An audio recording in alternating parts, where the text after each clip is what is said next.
My ravioli. I had 9 cans of ravioli in the cupboard. It's all gone. Where'd you do with it? I don't know, Dad. I have 1 can, I think. Well, where are the other 8? You are listening to ZTO Radio. I ate the ravioli, okay? I got stolen last night. I was fucked up because Lucy's been ignoring me and shit. I didn't think I ate 9 cans, but maybe. I mean, nobody wants to admit to eat 9 cans of ravioli, but I did.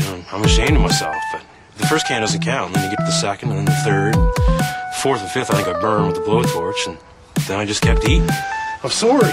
Fuck. Ricky. I gotta get my trailer back. I can't fucking live with you guys anymore. I'm Ray McGuff, a.k.a. Randy Wotan.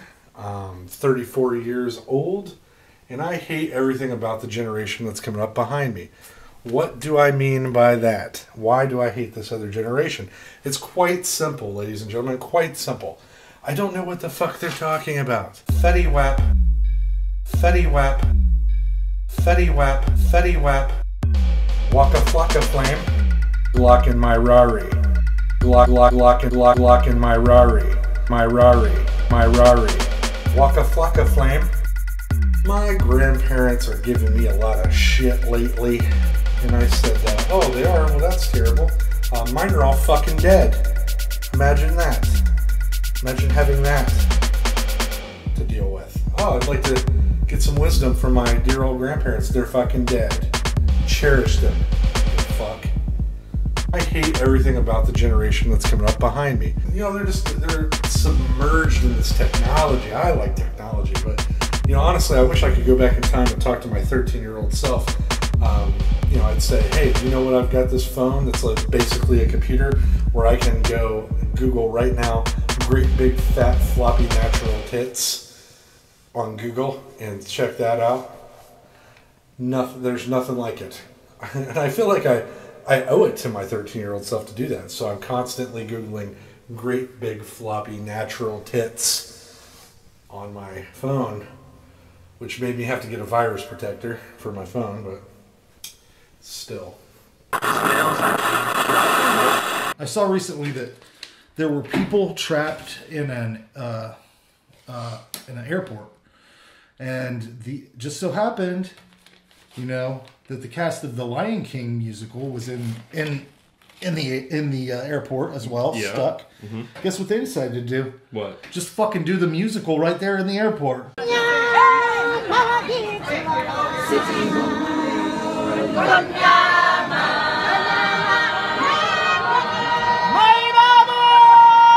Oh boy. Now, if you like the musical or wanted to hear a musical while you're irritated at the airport, goddamn if it didn't happen.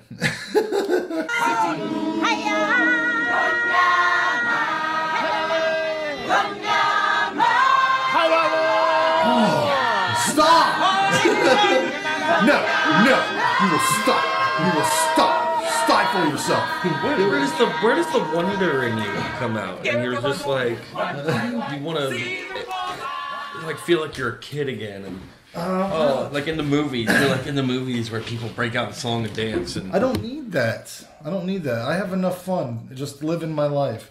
So I don't need more irritations added to my irritations.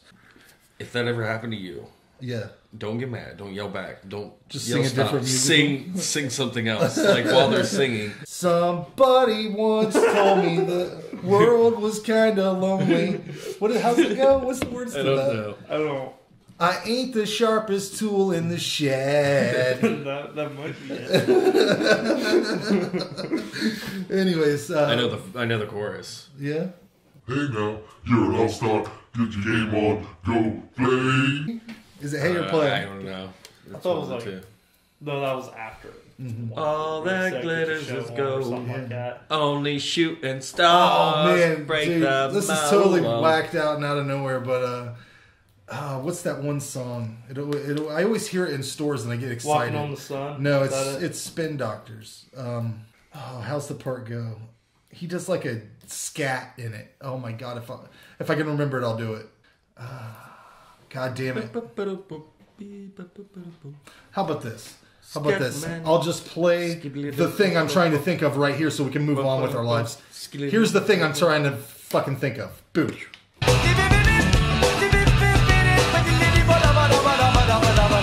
Now that we're back, I wanted to know your guys' opinion, because this happens to me on a regular basis. I don't know how often you guys use public restrooms, but I use one all the time at work. You're in there, the door's locked, right? You're taking care of business, you know, like you do. Yeah. And then someone comes up and they try to open it. Okay, but not only that, then they follow it up. With the knock. With the knock. What is that? Why? Why is that? I agree. Because then what that is forcing me to do is, while I'm already doing something, now I've got to fucking talk to you through a door. Which I'm always like, 1 minute or whatever, but I really want to say, taking a shit. I'm literally taking a shit. What do you want me to say to you? Hello, my name's Aaron. My name's Aaron. I live here in Kenton. What's your name, sir? Or madam? Are you a madam? Maybe they want to know time. Yeah. Are you by? Or 2 turds to go. Give or take. Have you ever had him do this? Anybody in there? No! The fucking door locks by itself sometimes. This is the toilet talking to you. Dipshit. Yeah. I don't understand that. I never do that. You know what I do if I jiggle a handle and it's locked? I fucking run away. My anxiety's like, oh my god, what if they see me waiting here for them? I would not want somebody to be waiting here while I walk past them after I take a shit. You always want to say something like, sorry about that, you know? But it's like, this is a human interaction that happens all the time, and if you do this, fucking stop. If you jiggle the handle to a public bathroom and it doesn't, and it's locked, move on. If there's a dead guy in there, they'll find him eventually. I mean, what's the other thing? It's locked because someone's dead in there, ultimately, if you don't get a response. But have you ever had anybody waiting on you outside of the bathroom? Yeah. That's really weird, man. Yeah. It's really weird. Or the people that don't lock it behind them. Have you ever walked in on somebody? No. You don't lock a stall behind yourself? Thank God. Hello. Hi, how are you? I just saw you sitting on a toilet like a delicate little girl. How are you doing today? I just saw you at your most vulnerable. I could have killed you right there. I could have fucking bum rushed you and choked you out right there on the toilet. And no one would have ever known. At least if you would have scared the shit out of them, they would have been. You're like, whoa! And they're... We got a wonderful question in here. And it's kind of nice because as... We're both parents. You have, how old your boy? He is 12. He is 12. So we have an experienced, and my boy is 2. Yeah. So this is actually coming in from a single mom. Hello. Oh boy. She says, I have 5 children under 10 years old. What the hell? No kidding. What's funny is I was trying to do the math because I was like 9 months plus. Good Lord, girl. God. All right. I'm just assuming that she's single because her husband died of exhaustion. Yeah, that guy's like no electrolytes. Yeah, man. Oh my God. All right. All right. And she says, I can't get my kids to pick up the Legos. I'm tired of stepping on them with my bare feet, but I don't feel like I should have to wear shoes in my newly carpeted home. Mm-hmm. How do I get these kids to listen to me? All right. What do you think we should do, Jake? I guess, the biggest thing, one, get the hell rid of the Legos. That's the biggest advice. Yeah. And because honestly, if they're not picking them up, okay, you got 5 kids. I mean, even if like 2 of them were picking, all 5 of them are pretty much giving you the F you on that one. I said the Legos need to go. I mean, you can't get rid of the kids, so. One of the 2's got to go, and one of them's illegal. So my advice would be to get rid of the Legos. I think the first thing in any situation, if anyone's listening to this and they are not the person mentioned, the first step in all this is always prevention. If you're in a situation where you could have children. There's nothing wrong with having children, being a good situation. Don't have 5 children under 10 years old. That's the first step. Yeah. First step. You know how many 15-year-olds have Legos? None of them. Okay? My boy's 12. He's got some. He don't leave them on the floor. Okay? If they're under 10 years old, they shouldn't have, like, I get that they have Legos, but he's right. If you can't keep track of them, get rid of them. They see their piles. The Legos. We're going to specify. The Legos. Get rid of the Legos. The Legos. This ain't the 1950s. We don't need a lawsuit on episode 1. Way easier. It used to be way easier to get rid of a lot of children. The point is, it's 2018. We have to work at the Legos now. The Legos, a little plastic blocks. You can get rid of those way quicker and more legally, and you don't end up on an A&E show.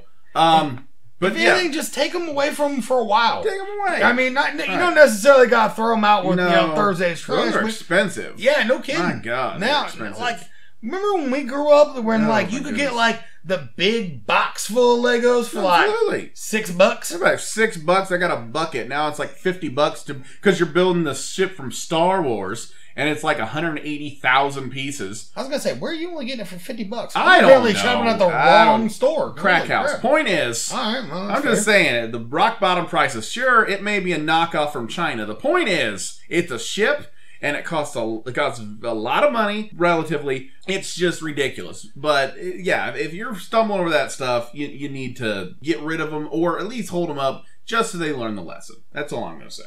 Yeah, I agree with it. I feel like the Legos got to go. Yep.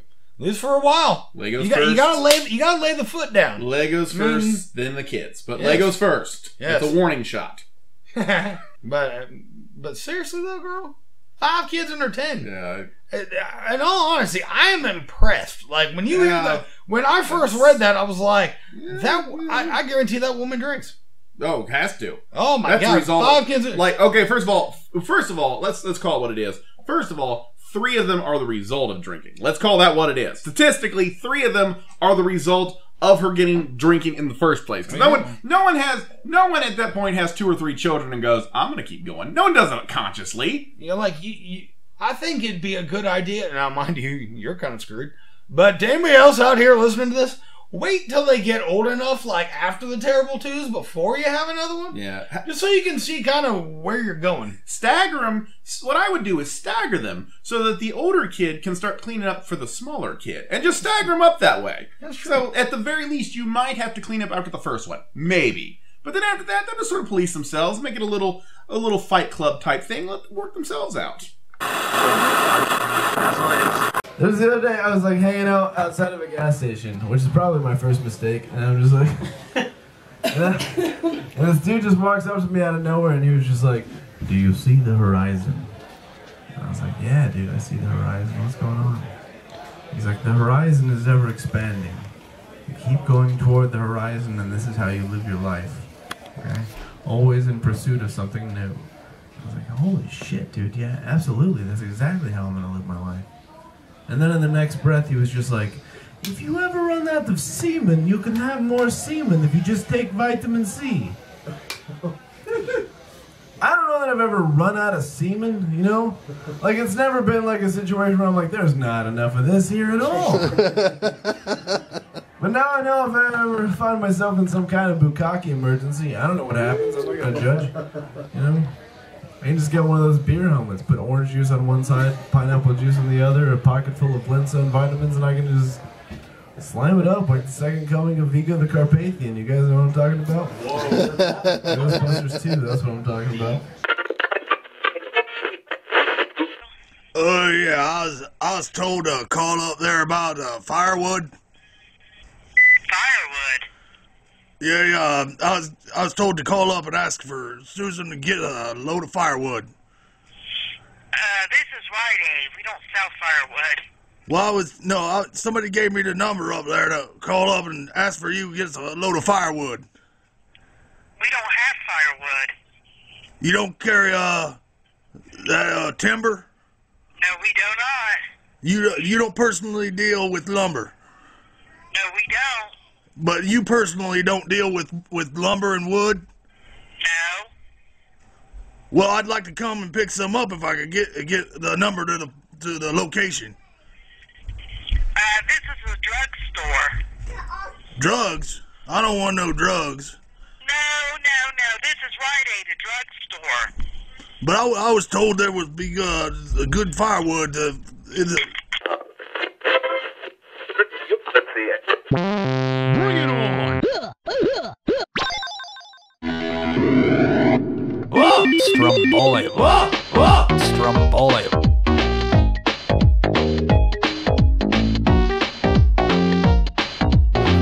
This is 20. All right, we are back on the takeover. Thank God I've got the hot shits. I went to a barbecue last night. This motherfucker made sweet Carolina sauce. Woo. And I put it on everything. It's good shit. And I think that's what got me because, ooh, it hurts. It's that sauce. Yeah. But anyways, special guest today. We got Paul Hogan, player of Crocodile Dundee. Dundee. Say, mate. Always nice to be back in Ohio. Oh, Jesus. It's a long way from Australia, sir. But no, we got Diamond Dave. He's a local DJ, MC, karaoke king of the motherfucking world. Oh, Jesus. Wow. Whoa. So how you been, Dave? Finally get you on the show. We had you booked a while ago, but that didn't work. Well, it's lost communication, man. Yeah. I spend most of the 80s that way. You know, it just seems kind of natural to wander through life not really knowing what you're doing. I've made a pretty successful living out of it so far. That's very nice. Now, you specialize in drunken entertainment. It's just not some regular DJ business. It's drunken. Yeah, I've been known to fall down a time or two. Yeah, sure. You know, when you put down drunken entertainment, you leave yourself open to about anything. Yeah. And that's Opens pretty a lot much of what doors. happens. You know what I mean? Wow. It holds you, like right there, you advertised it in your entertainment, so it doesn't hold you reliable for anything that might happen. Because it says drunken right there on the card. Come on, you called me, right? Opens up a lot of doors that you can just fall right through. But you got the idea from that. You were at one place in the Yeah. I remember. It was Culpeper, Virginia. I come up to the Moose Lodge, and this karaoke dude would not let you sing if you drank more than 2 beers. Hell, it takes me 15 to get up on the stage. You know what I'm saying? How does the karaoke guy know how many beers everybody in the bars drink? Monitoring everybody. Yeah. He is. Man. Okay, He's all awful. right. Hang on, Jerry. I yeah. know you had 3. Sit down. Yeah, Jerry, you sit down. You've had 3. That's it. We're cutting you off. Yeah, I don't see how you could fucking pay attention all night to know where everybody's at. Well, his wife bartended. They ran a show in the basement, and he pretty much, and it's like he didn't want. You couldn't even drink water around his equipment. Oh my! I pissed off the stage. I mean, come on, let's get real. You know what I'm saying? All right. Let me introduce you to Zombie Takeover Studios.bandcamp.com.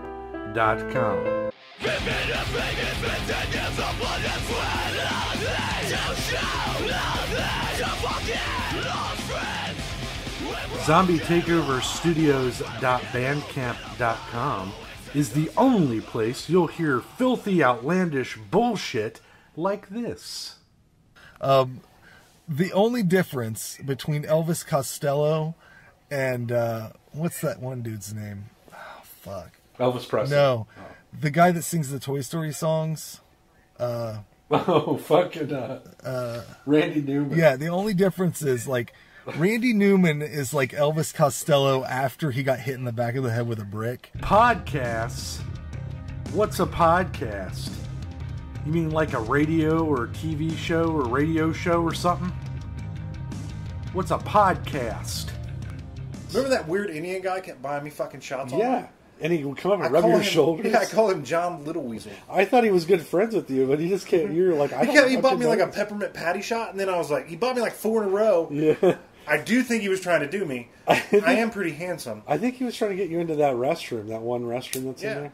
Like there was a hole cut in the stall door, so I'm assuming he was trying to glory hole me. And like, what man buys another man a peppermint patty shot, anyways? I know, it was like the greatest drink you could buy. Yeah. But then he bought me one, and then I bought a shot for. I bought a shot for everybody. Right. On my birthday, I said, I'll buy birthday shots.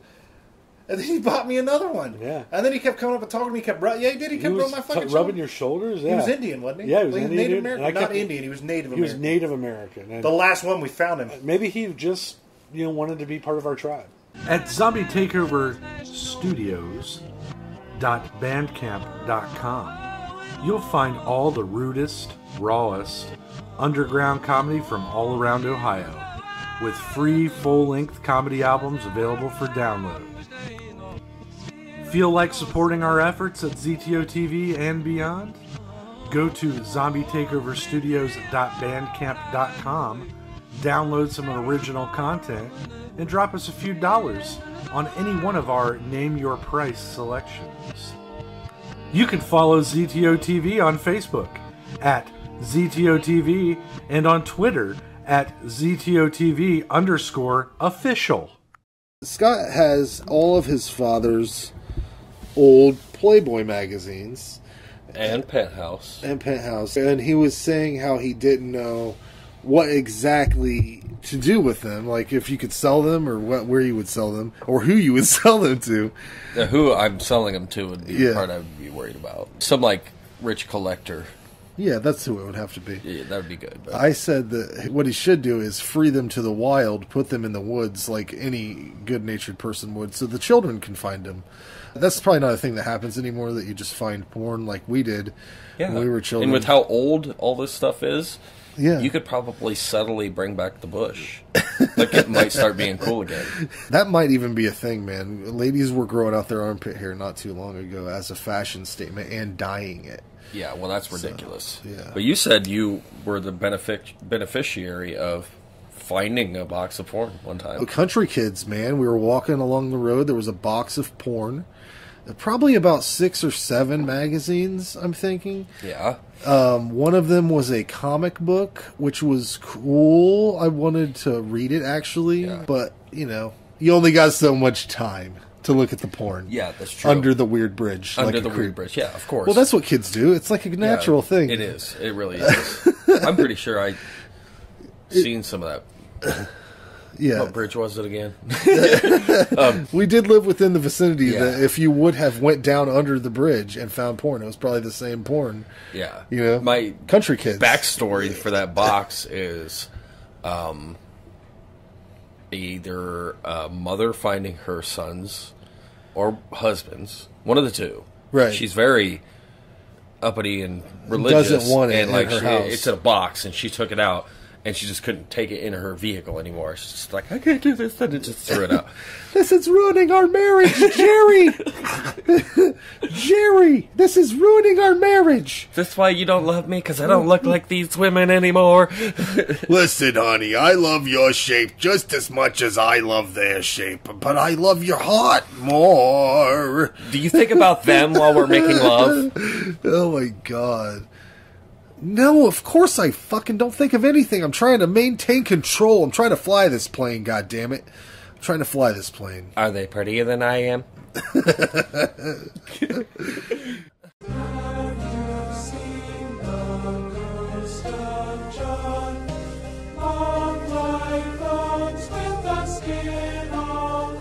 Digital Bear.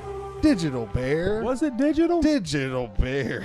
That was such a bad. It looked like it jumped out of fucking. What's that fucking hunting game on Xbox? Was it bad? I didn't notice it. Yeah, man, it was so jarring to me. I was like, "What the fuck?" Yeah, I'm gonna put a picture up of it. I hope I get to go back and look, and it's a real bear. And you're talking about how bad a real Digital bear. Digital Bear. I didn't notice anything. Maybe if it is a real bear, I see it start taking off running down the hallway. Put it into the. Maybe I looked away and didn't see. Yeah, I mean, I don't think it was close. a real bear in the scene. It was straight out of fucking Cabela's hunting game, whatever the hell it was. Big Game Hunter. Well, the one dude, I used to use his desk sometimes, and I just checked his browser history one time, and it was all like little titty nude sites. Like, it was all like small tits, money shot. Yeah, teen freak. Is that a common thing to search for? Little titties? That's not what I searched for. Big titties. What the fuck, dude? I want them small. A not fat ass. No ass. Small ass. Definitely no ass. Tiny titties. Small titties, no ass.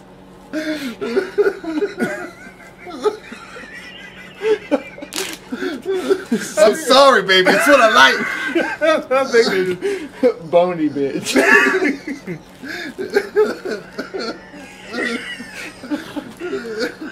Oh god. Good lord. Oh shit. Wow. Well, that was a good laugh.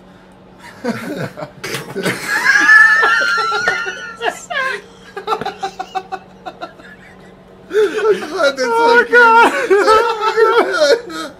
He's lost his shit.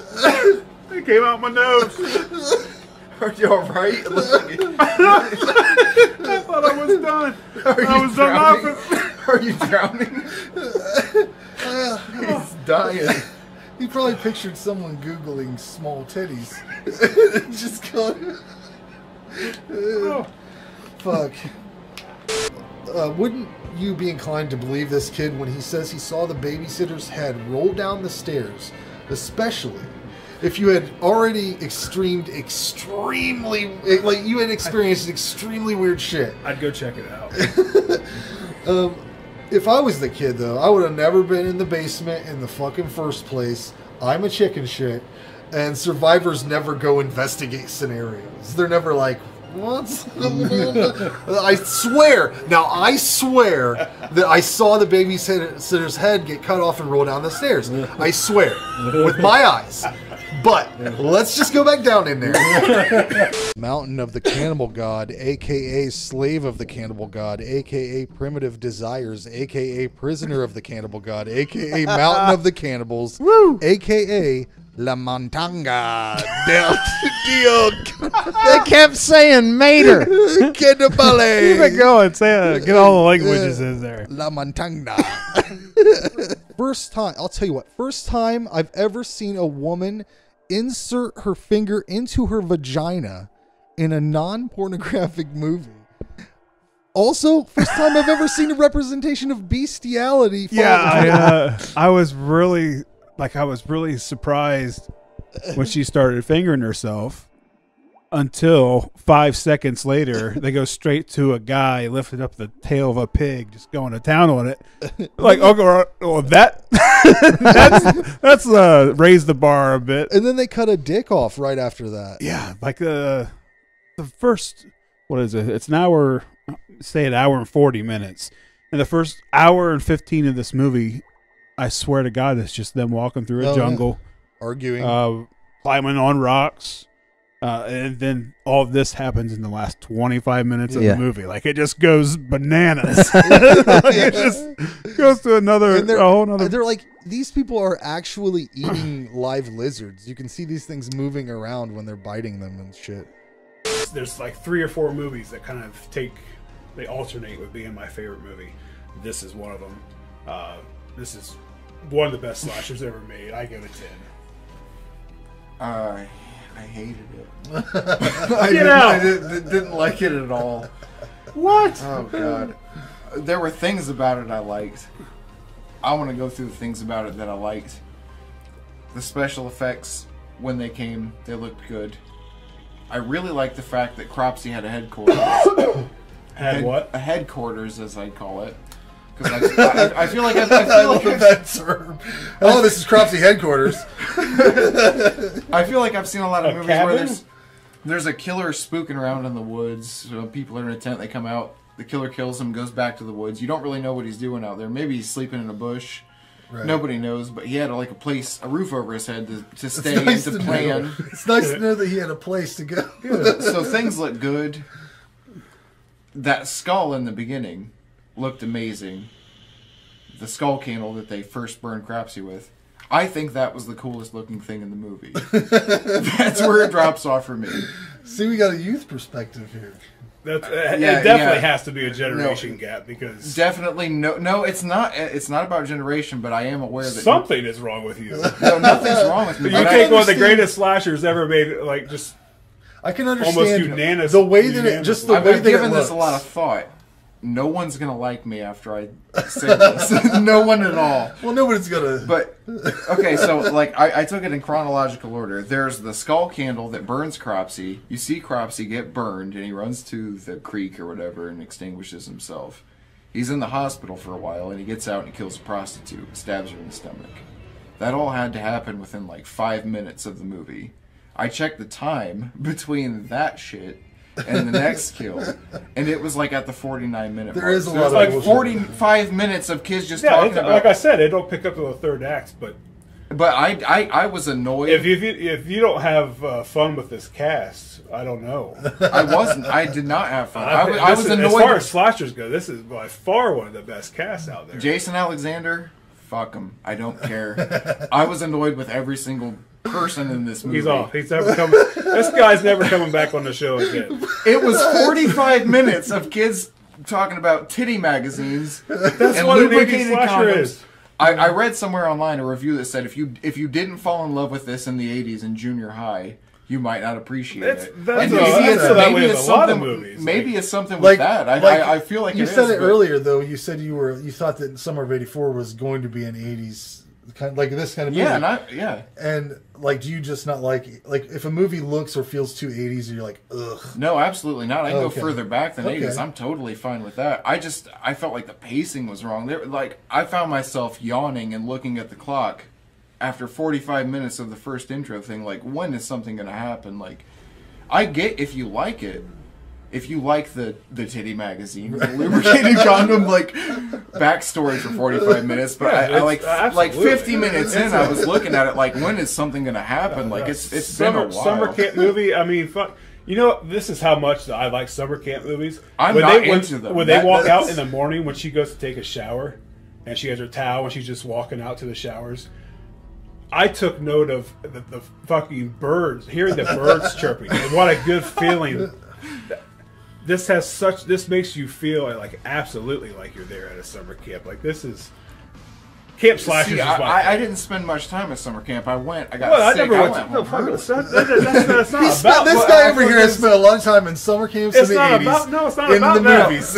All right, but it's the whole setting. The thing I'm trying to make that's is what I like. The first three things happening within the 5 minutes of the movie. Maybe it's almost near 49 and a half, maybe 50-minute mark. Yeah, everything depending you're on saying, what I version get, but you haven't told me yet why it's a terrible movie. And then the first kill that you see after the 45... You get that before the first kill that you see after the 45-minute wait, as I think it's the dude who's out in the creek, and he calls his girlfriend out.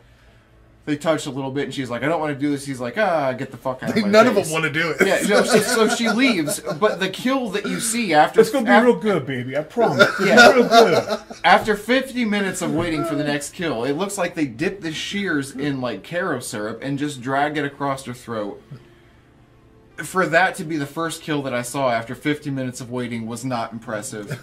But there is what they call an infamous kill. Holy smokes. Where they're looking for the lost kayaks or canoes or whatever. And like 5 or 6 kids get massacred. And that looked cool, man. Like they cut off the fingers and his fingers flop like little cocktail sausages. That looked cool. I think he drives his shears through somebody's head. Like the special effects looked great. I still think the skull candle was the best looking thing that I saw. It probably looked better than Cropsy himself. I wasn't impressed with the way Cropsy looked. They could have made Cropsy look great. Especially with Savini, I was surprised that Cropsy wasn't. I don't know, man. I went in with a little bit more detailed. I mean, the candle for sure was better looking than Cropsy. It had maggots and like worms and shit. Who made that candle? Tom Savini did it. It looked great. I want to find a replica, but I hated this movie. Like, I want to get memorabilia from this movie, even though I fucking hated it. Like, Tom, what are you doing in there? I'm making a candle. It's great. Look at this. This is gonna be the highlight of the movie. Is that Cropsy? No, it's a candle. I don't know. It's gonna be the beginning of the It would movie. be so funny if that was the thing he was the most proud of. If he was like, guys, check it out. And they're like, what is that, Tom? The candle This is what they're going to light on fire. And it's going to catch Cropsy on fire. Okay, well, yeah. Well, wait, make sure it's centered in the camera. We want it to be. We want that. I'm working on the other shit, but even like the prostitute being stabbed in the stomach, like I just felt underwhelmed. It looked silicone. It looked fake. You know, maybe he's onto something. Maybe he spent too much time on the candle.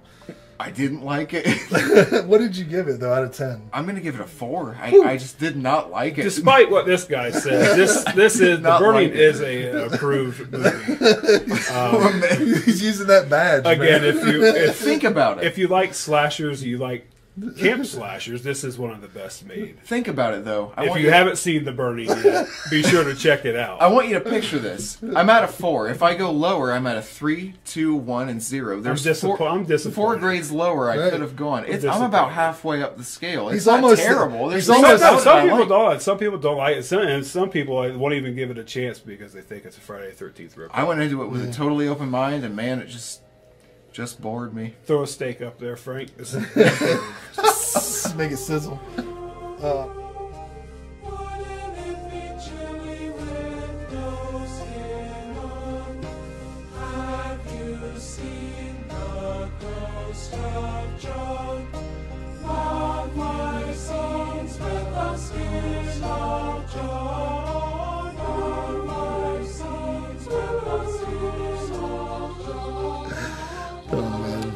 So what's a crazy fucking one of these crazy gigs you've taken last? What goes on in these gigs? You do like birthday weddings and do anything.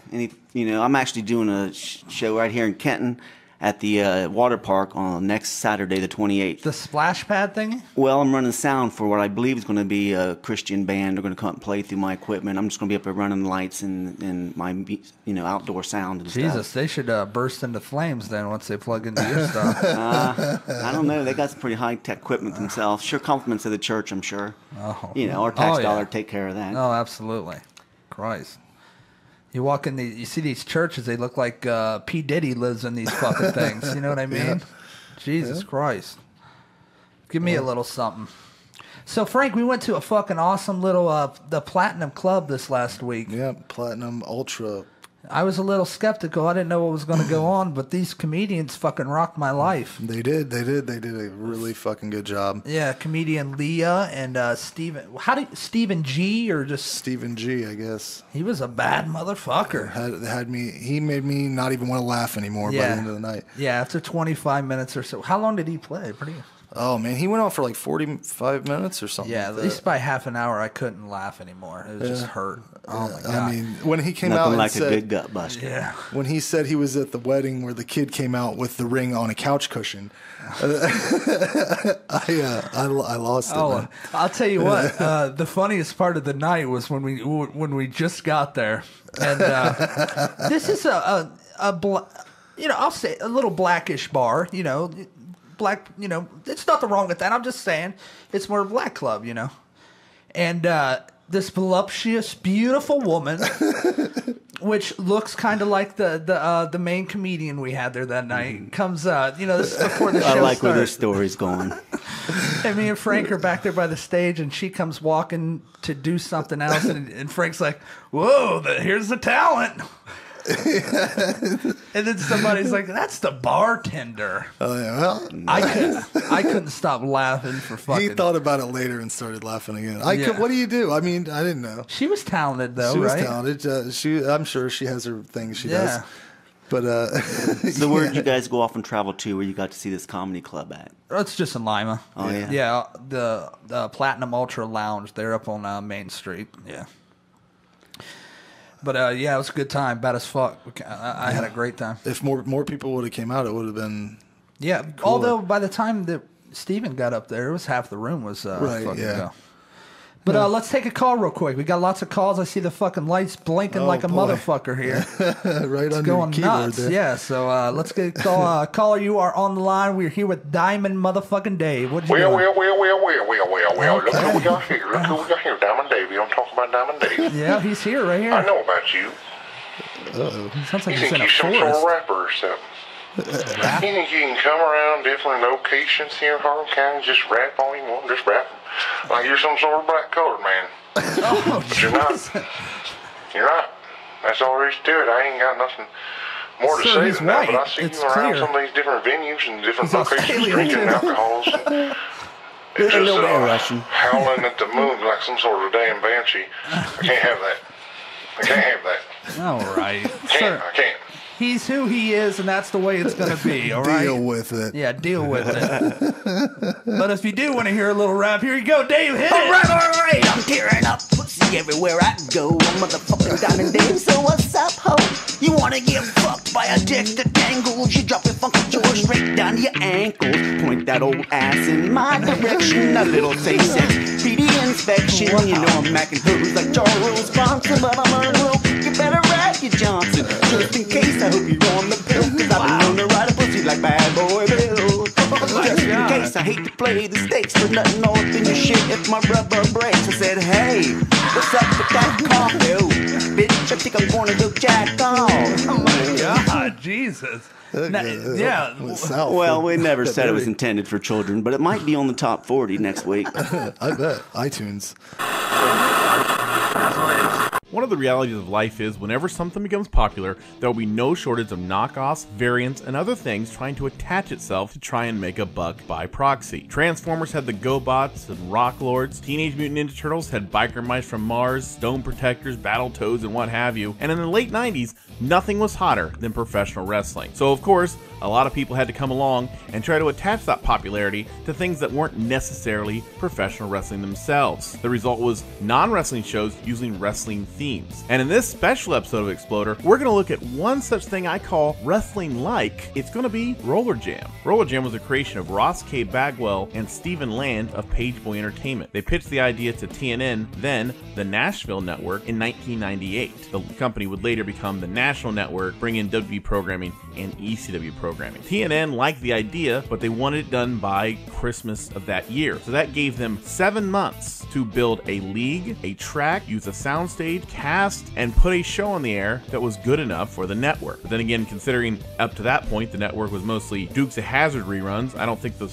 bar was that high. Rollerjam was an attempt to modernize roller derby after the first national exposure that roller derby had seen since the early 90s with roller games. Rollerjam was an attempt to modernize it using inline or rollerblade skates, although other players could actually use the old skates through a grandfather rule, which didn't make a whole lot of sense, but they made it up. They created the roster, they cast everyone, they created the teams, the World Skating League, they hired commissioners and interviewers. They built this from scratch in, again, 7 months. One thing that would make this different from previous iterations of roller derby was that they were integrating pro wrestling like storylines into roller derby. So instead of just a regular roller derby match or game that would end with a little bit of bruising, they would actually integrate over the top storylines and characters and gimmicks and things of that sort, as was the norm at the time. They would record in Soundstage 21 in Universal Studios, Florida. If you're a nerd and Soundstage 21 at Universal sounds familiar, that's because the same soundstage would later become the home of TNA Impact, which itself would be a company that resembled wrestling but wasn't quite up to snuff. Rollerjam would air on TNN from 1999 to 2001 in the middle of the transition between the Nashville Network and the National Network. They were often treated as a key figure of their Friday night lineup, sometimes and usually even being the show that ECW led into. So ECW on TNN was treated in some people's eyes as a lead-in for the Rollerjam show. So roller derby was taking the lead in a Friday night action show or an action night, where ECW was sort of being treated as lesser than, or at least that's how some people felt. The entire league, the entire show was based on something called the World Skating League, which of course was created exclusively for the show. It didn't exist outside of the show. It consists of teams like the LA Quake, the Illinois Riot, the New York Enforcers, the Florida Sundogs, the Texas Rustlers, and the Nevada Hot Dice. Talent rosters would change and switch between seasons, sometimes without any explanation. Someone who would play, like Mike Barker, who would skate for the Sundogs, would end up on the Enforcers, and then he'd end up on the Riot, and there was never an explanation. But then again, when you own the league and the teams, you can do whatever you want. They hired characters like Broadway Danny Wolf to be the trackside reporter, and managers often had characters. Richard Brown was called the King, and why was he called that? Because he wore a suit and carried a briefcase and a king hat, and literally in one race he raced wearing the king hat, the crown. It made no sense, but that's what they did. But of all the copycats and similar things trying to attach to professional wrestling, why did this show last from 1999 to 2001 in a transition of a network from a regional Monster Trucks and Dukes of Hazzard reruns to a national network that said the phrase we've got pop. Why did it last that long, even in that transition? Well, partially because it attached to the right thing. Roller derby has been in popularity up and down since the 50s, as far as I know. It's not really been a major thing. Everyone's going to watch football, basketball, baseball, but roller derby was sort of a regional thing, and certain people liked it and certain people didn't. This was an attempt to modernize it, to bring it to the modern day, and what they did was they did the flash and the pizzazz and the characters and the showmanship of professional wrestling on a smaller budget. They did this so with an evil commissioner, Kenneth Logue III, who was actually an actor, and I cannot find a picture of him as the commissioner because finding actual images, you'll notice that some of these images are very, if you're watching the video portion, some of these videos are very low quality, but man, these were shot in before HD in the late 90s, and you have to find them online. So some of them are going to be smaller, some are compilations. I'm sorry for the quality, but you know, this wasn't shot in HD, and if it was, I think you'd probably be horrified by some of the stuff you'd see, because these weren't movie stars, these were roller derby people, and maybe HD isn't great for them. But anyway, so I can't find a picture of the guy as commissioner, but he was Kenneth Logue III, so he played, and he was really clean cut. And then actually right now I'm going to put up his IMDb photo as an actor, and I'll look at it right now. He didn't look anything like this, so he was kind of the opposite. So these were literally people playing characters. But why did it exist? Because people were playing characters. They weren't just roller derby people. They weren't just skaters. They were characters on their own. So like I said, they integrated inline skates, rollerblades, whatever you want to call them, but certain people were allowed to use the old, what they called quads, or traditional skates as you all know them. Some of them are older, like the King Richard Brown, who was the manager of the Illinois Riot, but was also a racer whenever it was convenient. The quad father, Mike D'Amata, the leader of the New York Enforcers, I will explain that one because that one gets interesting. Ray Robles, who actually skated in roller games in the late 80s, early 90s, whose entire gimmick apparently was throwing chili powder in people's eyes. Again, I wish I was joking on that. And they were grandfathered and they were allowed to wear the skates, probably because they couldn't do the inlines. They only could do the skates, and that was just an easy way to explain it. But the characters, there was Shea Brown from the Nevada Hot Dice. She was the, quote, the warrior princess. Each team would have a group of people within the team. There'd be a male team and a female team, and even within those groups, there was the Bod Squad on the LA Quakes. There was Loden and Gunner, and Gunnin were members of the Oral Authority on the Illinois Riot, I believe they were. And so you had this group of people, they'd give them names, they give them characters, and it was really interesting. It wasn't, so what does that have to do with wrestling? Well, it wasn't wrestling, but it was like a small-time indie federation, indie promotion put on roller skates, if that makes any sense. And it's weird, and it was this weird part of pop culture that, like I said, the reason I'm featuring it here because it is wrestling-like. It's not quite wrestling, but it's close, and I think that's, for the time, it's something very specific and very interesting. I think it's something I just wanted to cover. Teams certainly had a character all their own. There were babyface teams and heel teams. The Nevada Hot Dice and the LA Quake were primarily the babyface teams. The LA Quake was the babyface team. If you had to pick an Austin, that was the Austin. Other teams like the Illinois Riot and the New York Enforcers were the heel teams, and the New York Enforcers were the heel team, being led by Mark D'Amata, who was the heel of the thing, of the whole league. That would play out later, and again, I'll get to that. There was a particular story with those two teams that was very interesting, and it was, for what it was good. It was low quality, but for what it was really good. But I'll get to that. Other characters included Mo Sanders, who, in addition to having cheetah-like hair, look at the picture, he was also known for being incredibly fast, arrogant, maybe like a Deion Sanders type. I guess then Ray Robles, there was Mark Webber and Jason McDaniel. They called themselves the X-Men, I believe. They were younger. They were part of the Nevada Hot Dice, and they were a good team. Shea Brown. There was the Hellcat Talisa Miller, who was known for being one of the more vicious women on the team. I think she wore like cat contact lenses, which looked scary, but then again, she also looked like a soccer mom that forgot to pick her kids up and just spent her afternoons just beating the crap out of 20-years. So, hey, it's a good job if you can get it. But the lead character was probably Mark D'Amata, who was the leader of the New York Enforcers, who was really a brash. He looked like if Goldberg aged 20 years in like a day. He looked kind of like that, but he was the best heel, and he was a great heel, and he was good at playing the role. He was the guy that you just hated, and he knew that, and he played it up to the hilt. And it was a guy that you knew, if he wasn't in roller derby, he would have been a great wrestler, but as far as I know, he never became one. He was always a roller derby guy, but he adapted to this heel character very easily. The other side was Sean Atkinson, the Ack Attack, as they called him. he was the primary babyface. Now, he comes from roller derby royalty, if you follow it that much. I don't, but I do know this part of it. Both his grandparents and parents were in roller derby. So he was, for roller derby's sake, the first third-generation superstar, I guess. And he appeared on this as like the primary babyface, being the captain of the LA Quake, which was the primary babyface team. They even had basically jobber teams, like the Florida Sundogs and the Texas Rustlers. To be honest with you, until I was researching this, and I used to watch this show, I forgot the Texas Rustlers even existed. That's how little they appeared on TV. They existed, but I had no idea. So I knew about the Sundogs because the Sundogs played an important role in later seasons, but they were basically jobbers. They were the guys who came in and lost every match against the bigger name teams. Another thing they integrated weird things like weapons. Like every once in a while, someone would like leave the bank track, come out with a trash can or a chair or something ridiculous and hit a guy. They'd knock him over the rail. And it really they actually brought in the guy who was the son of Leo Seltzer, who invented roller derby, and they had him on, and he actually left after the first season because he thought it was too TV, it was too wrestling and not enough roller derby, so it sort of disaffected. So the old traditional roller derby fans probably hate this, and I don't blame them. I mean, if you grew up with one thing, if you grew up with football, and one day someone comes along and they slam, they hit a quarterback with a ladder, you're not gonna like that as much. So I understand that conflict, but again, I'm not a huge roller derby fan, but for this show on its own, it served its purpose. There was Big Nasty Tim Washington. There was Brian Gamble, two guys who actually left after this was done.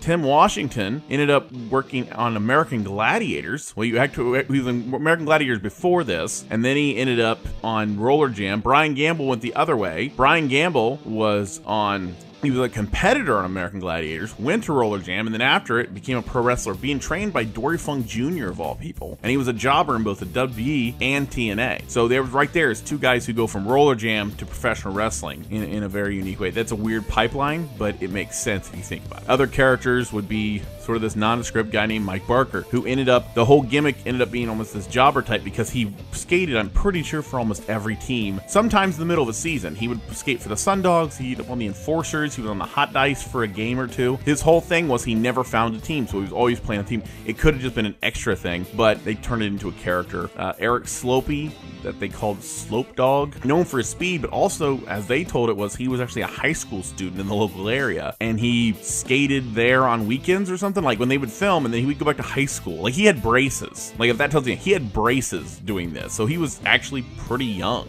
There were all these different characters. They were all different, and it was really a good thing for what it was. They would do gimmicks with ladders and tables, and they would have this thing called the Destruction Derby, which once a year, it was like their WrestleMania. If WrestleMania was held in a bingo hall in Dubuque, but they would do it where they would do tables matches and all these things. They would integrate that into roller derby. So I get the traditionalists sort of spinning in their graves, but again, for what it was fine. I mean, you had characters and they did it, but then when they started integrating other things, they integrated the thing called the Prophet. They hired a guy in who was not a skater, and they brought him in, and he was the Prophet. And the Prophet was a guy who took over the Florida Sundogs, which was at the time, again, like the jobber version of the whole league. And he ended up taking over the league. He kidnapped a girl named Lindsay Francis, who skated at one, I don't know who she skated for at that time, but kidnapped her and then made her his girlfriend or whatever. It was like a cult, and there was a cult on a roller derby team, and to the point where he took over the league, and then there was this whole plan to beat him in a match to where he would leave the league. It was this whole thing. The guy actually ended up being a sports broadcaster, so that's sort of a weird thing. But yeah, so then when they would do these over-the-top storylines, one of them involved Mark D'Amata and Sean Atkinson, the biggest heel and the biggest babyface, and the whole storyline went around to somewhere along the way, Sean Atkinson's father had a child out of wedlock, and that child supposedly, through a DNA test which was performed by, and I'm not joking here, a nurse wearing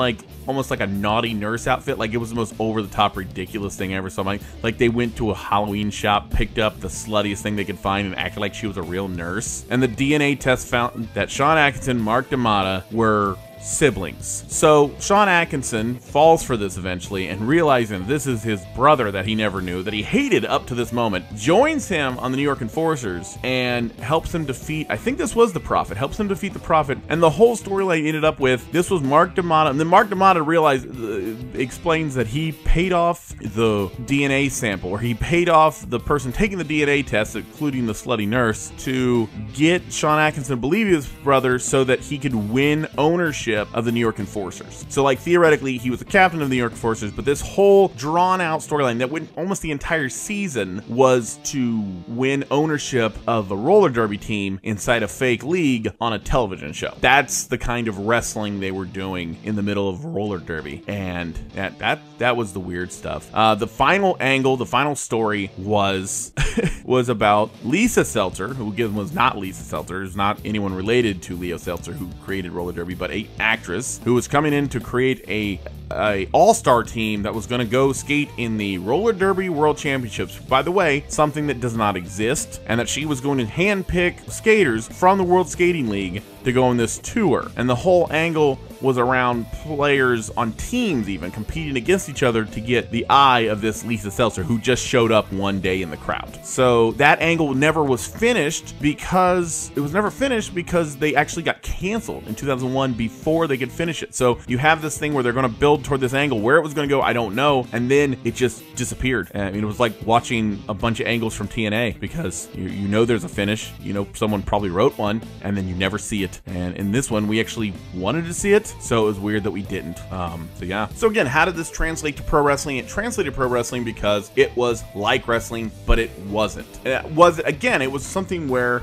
it was sort of like a parody of wrestling. And I think honestly, if you watch it, it was very earnest. They meant it to be honest, but it was done by people that didn't quite know how to do it. So it was like someone trying to do a wrestling show who'd never been to a wrestling show. So it was like Vince Russo. That was like Vince Russo in WCW almost. It was like that level of cheese. It was it was just awful, and I can't explain it. But why did I want to do this episode? I want to do this episode because I wanted to show you certain things. Wrestling pervaded our reality at that time. In 1999, 2000, 2001, it pervaded, and even into the mid-90s, from 97 on, it pervaded pop culture in a way that very few things actually do. Every time there's a knockoff, the variant, or something like that, pro wrestling had its own. I mean, and from video games, TV shows, and things that weren't necessarily even wrestling were attaching itself to wrestling. And sometimes the results can be okay, and sometimes the results are backyard wrestling video games. I still hate those. But anyway, that said, so I want to do this episode. This is a special one. I know there wasn't a lot of wrestling content on this one. Hope you bear with me. Next episode, I don't know what I'm going to cover, but I'm going to go back to regular wrestling. I might come back to this wrestling-like stuff later on in different variants, but this was the one that was on top of my mind, and this is the one that I just wanted to share with you off the top of my head. So, you know. Until next time, I'm Dan. This is Exploder. Have a good one. Today we are going to do a top 10 worst movies ever. Let's see if you guys have seen any of these, because some of them I do not recall ever hearing about. Is one of them Plan 9 from Outer Space? No. Because that is technically a good movie to me. The worst movie of all It is time. a very bad movie, but it's I would watch it. I watched Killer Clowns from Outer Space today with my kids. I don't know if that's a good thing for me to do, but it's not like gory or anything. It's really campy. There is a decapitation. Well, see, it's a decapitation by a clown punch. Yeah. So it's kind of a cartoon. The idea is that they see that it's ridiculous from a young age and don't become an adult that's afraid of clowns. Yeah. So stop that shit. Yeah, right quick. Stop it. Wait, are you afraid of clowns? Stop it. Huh? No. Okay. Love clowns. Okay. So if one Clowns. slowly started walking to the Now I might have something to say. You wouldn't scream like a girl. Or they just come right out of your You shower wouldn't drain just scream. out of nowhere. If one walked in, I'd be like, "Are you fucking kidding me?" I don't listen. Murder or not, what the fuck? Like, at least, like, I don't know how to deal with that. Are you cool? Are you cool? I want to be cool with the clown culture. I don't want to be down. I want to be down with the clown. You know, ICP and all that happening. I don't want to run into a juggalo and fear for my life. I wouldn't scream like a girl. I know that much. Would you? No. You don't think so? What the fuck? Top 10 worst movies. This is from a website that deals exclusively in top 10 lists.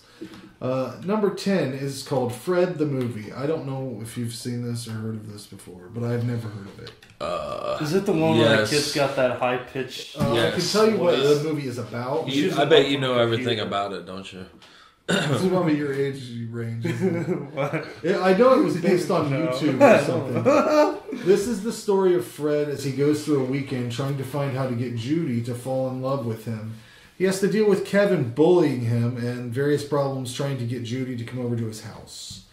Here's a quote from a person talking about it. Some jokes will even disturb kids, like Fred and fake plastic head falling off. Fred reenacting a war with him squirting ketchup on him to make it look like blood. And Fred abandoning his friend in the woods years ago and meeting him again only to find he's turned into a total freak. Sounds ridiculous. It is. I won't watch that. I've never seen it, but have you? Here's number 9, Birdemic. Have you seen Birdemic yet? I've watched that one. It's I'll tell you what it says. What IMDb says about the movie: a horde of mutated birds descends upon the quiet town of Half Moon Bay, California. With the death toll rising, 2 citizens manage to fight back. Who will survive Birdemic? Sounds pretty cool. It's like if you were to watch people fight a screensaver of birds, because that's how bad the birds look. I can't remember what makes them go away, but it's like something really stupid. It's fascinating. I got some quotes about that, but they're very long, and I don't know if I want to get into that shit. This guy says, if you had something to say about this movie, you could say it's about birds. I wonder how high someone has to be to make this. I don't think very high. I don't think you have to be very high to make it. It's not good. No. So... Probably not. Number 8, High School Musical. Who has seen that? Anybody? A long time ago. Oh man, I was in 5th grade. So you know all about Troy and Troy and Gabriella, 2 Zac teens. Efron. You've seen all of them. Or worlds apart. Don't lie. I'm not lying. You've seen at least the first 2, right? I've just seen the one. I swear on that. It says here, it's every girl's favorite movie and every guy's worst. It's a suicidal movie. It's a Golden Gate Bridge of all movies. And by that I mean it makes you want to jump off it. A girl will only like it because they think Zac Efron is so cute. My sister has a poster of him on her wall, and seriously, I want to burn it. Yeah. He's not a good actor. Girls only like him due to his looks. That sounds like a very angry teenager. Did you write that, Jordan? I may have. Oh shit, I used your real name. It's my Zoltan. Yeah, it's my second middle name. Number 7, worst movies. Frozen. Of course, definitely worse. This is the tale of Queen Elsa in her mountain winter wonderland. It sounds like the person that wrote that was out of spite because, I mean, popularity-wise. Oh, you mean for the last movie? Popular. Frozen. Oh, Frozen.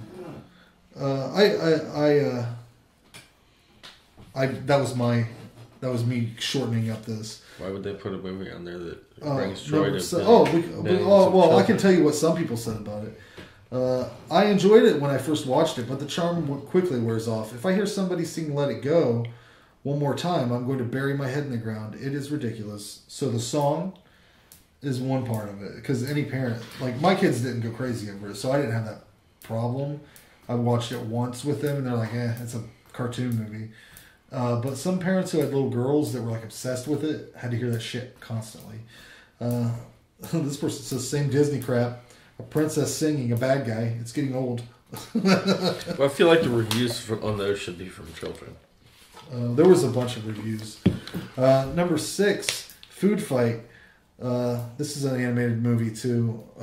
I haven't seen this, but basically what is happening in it is a grocery store closes down, and all the product icons, like Charlie from the Tuna, and like the cereal mascots, and all these Mr. Clean and all this shit comes to life, and they're trying to fight Brand X, which is like the store brand. So basically, it's like a big movie telling you not to buy the generic brand, but make sure to buy the other one to support those characters, because the characters are sad when you don't buy their products. Maybe that will be a good movie. Scott's doing sleight hand. No, the funny thing about it is they animated the whole thing, right? Yeah. And then somehow they lost it all. Like it got stolen, whatever hard drive it was on got stolen. That's terrible. Wow. So they had to animate the whole thing again.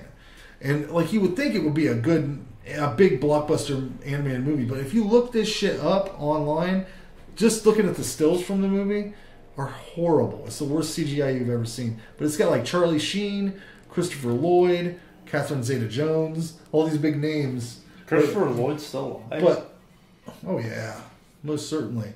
But yeah, it just had a lot of problems. Here's what one person says: how to make the food fight movie. 1. Animate the film using earwax and toe jam.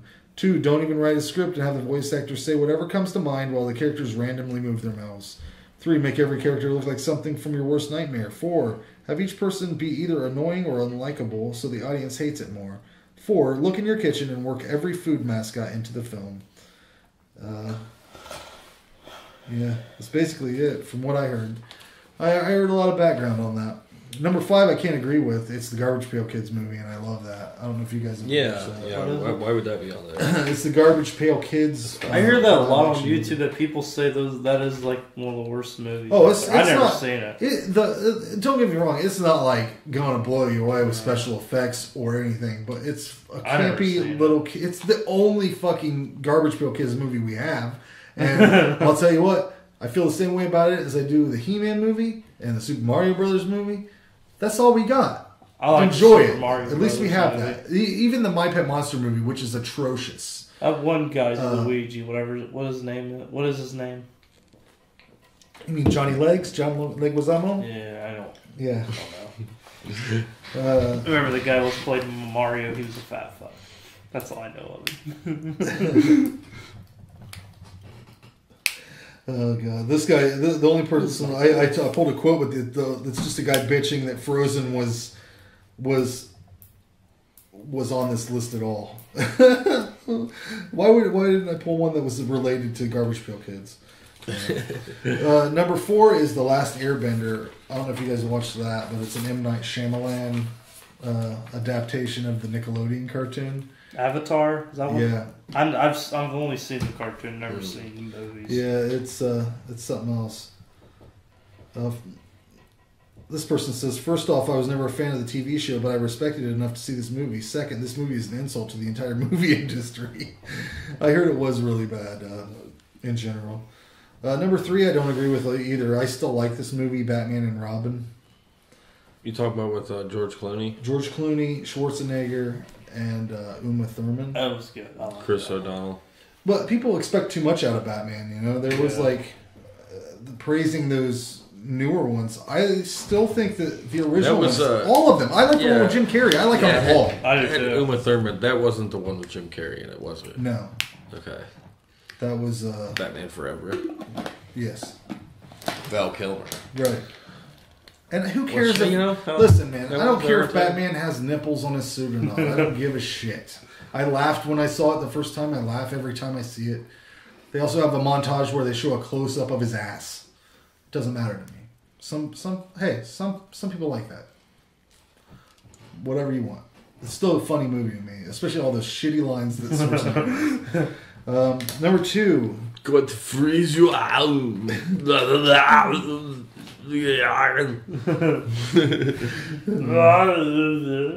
Get to the cooler.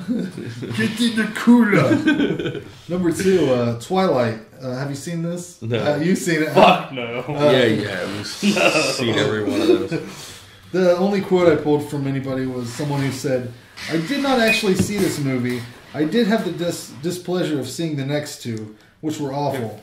If New Moon and Eclipse were way better than this one, as everyone says they were, then I do not intend to waste 2 hours of my life on a movie that sounds unthinkably horrible and unbelievably stupid. Well. That's a very strong opinion. If I ever watched that movie, I'd probably lose my respect for vampires for the rest of my life. Well, you can't judge all vampires on those. Number one, the worst movie Especially that's the ever last. existed in the history of time is the Justin Bieber movie Never Say Never. Yeah. You know what's funny? Justin Bieber's an asshole. I also, Always will be. on the same website, I saw a top 10 worst people of all time, which included, like, you know, like Osama Obama. Osama?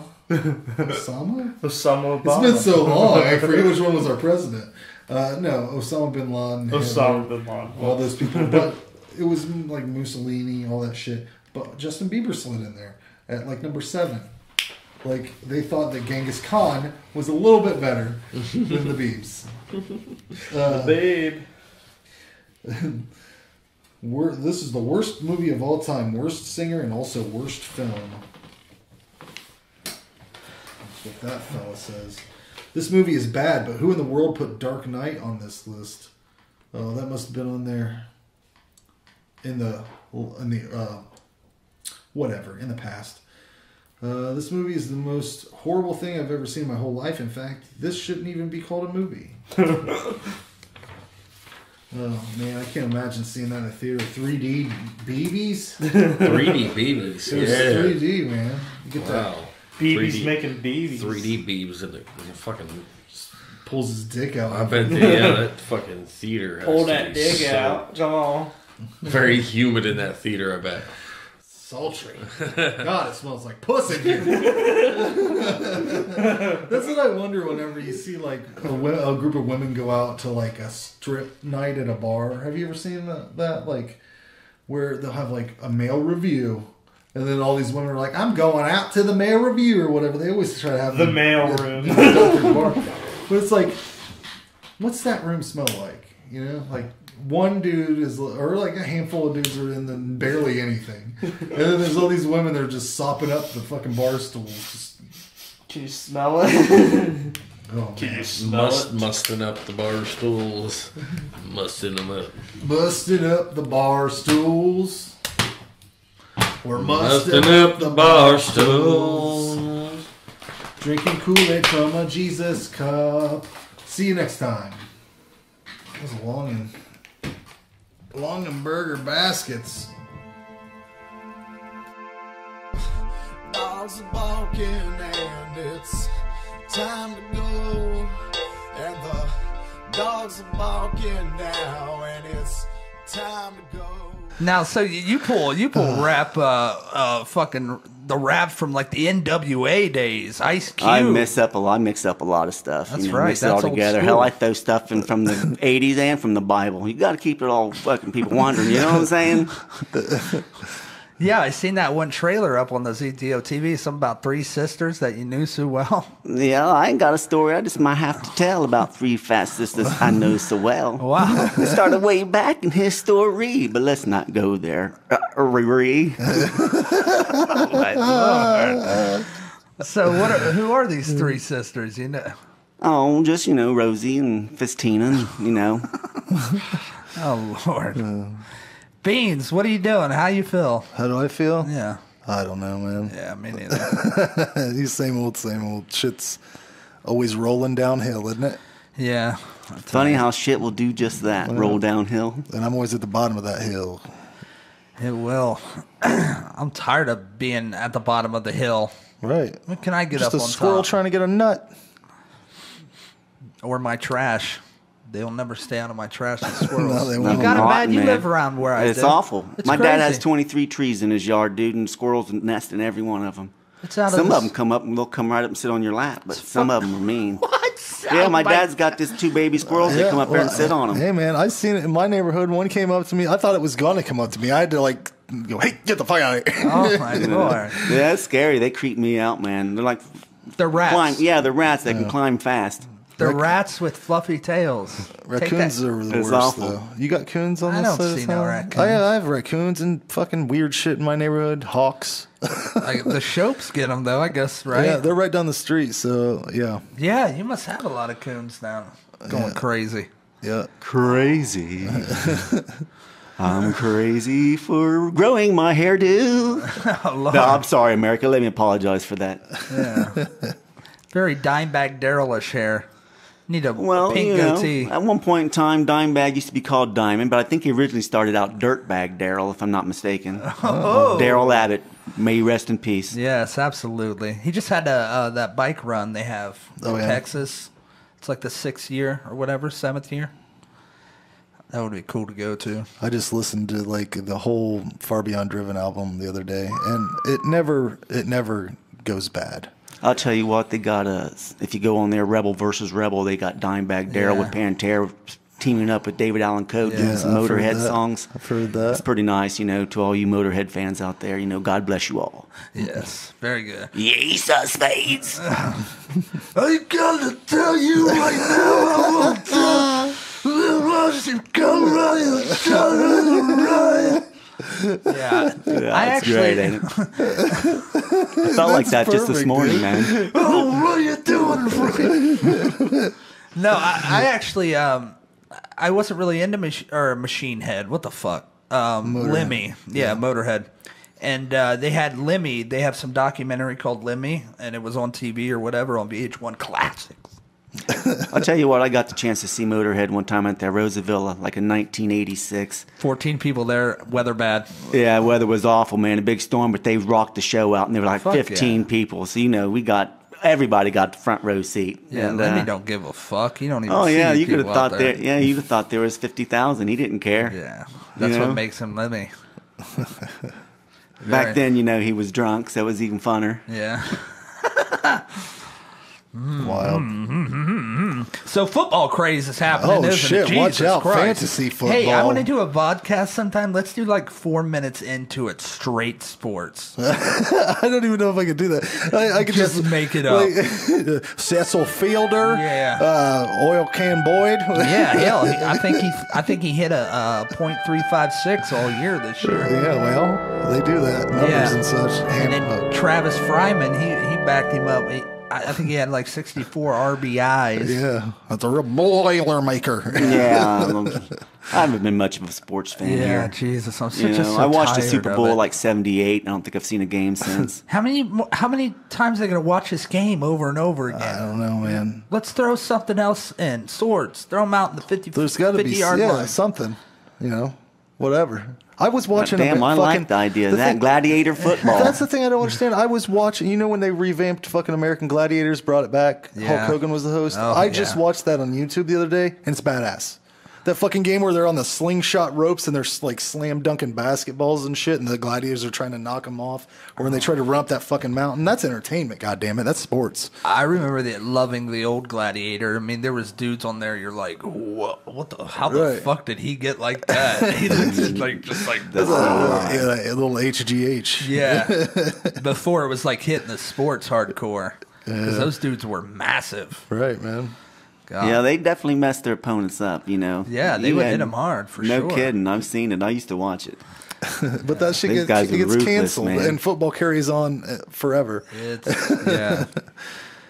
Whatever. They just got fucking this game after game after game. It's a kitten game. Then Saturday it's a fucking state game. Then Sunday it's the fucking NFL game. I don't. Where does the like? If you, I can understand if you went to Ohio State University and graduated and whatever, that was your school, and then you're like really pumped up about it. But there's people that never even went to the goddamn school. They just live in the state, and they're the most venomous fans of Ohio. They'll fucking stab you.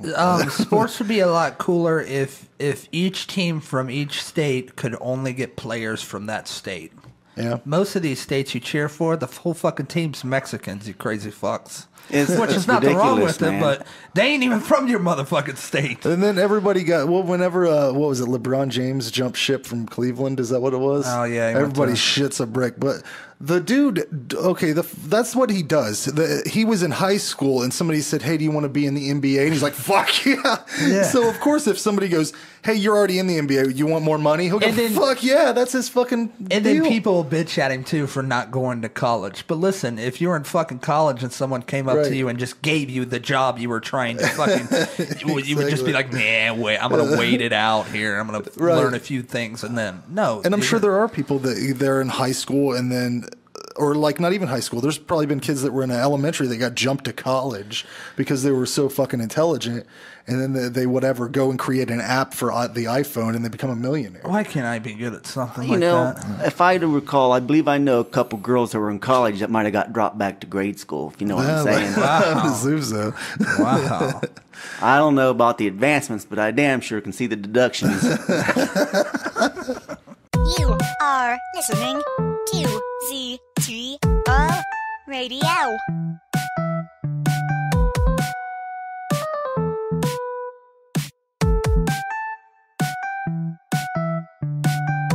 So where do you go after this? Going to my parents. My mom's at some place. I don't know. She went somewhere. Me and my dad are going to go to my uncle's, hang out. Oh, that's nice. Huh? Must be nice to hang out with your brother. What's that? What's so funny about that? Why did you say it like that? What's so funny about It's that? not funny at all. What is so funny about that? Why you just said I knew where you were going as soon as you said it, and I was like, why would he do that? I just wanted to tell you what. I believe that's funny. It's not at all. What? Sociopath? No, it's uncomfortable. That's what you were thinking, right? Like sociopath? Yeah. What if sociopath does that? Sociopath. I don't even know it. No, what are those people? No. Damn it. You. They usually end up being serial killers. Someone that has a kid like yours. Yeah. No, Roadmap. What's so funny about that? You get to go hang out with your father. I get to go work. It's not funny. I would be at work today if I wasn't here.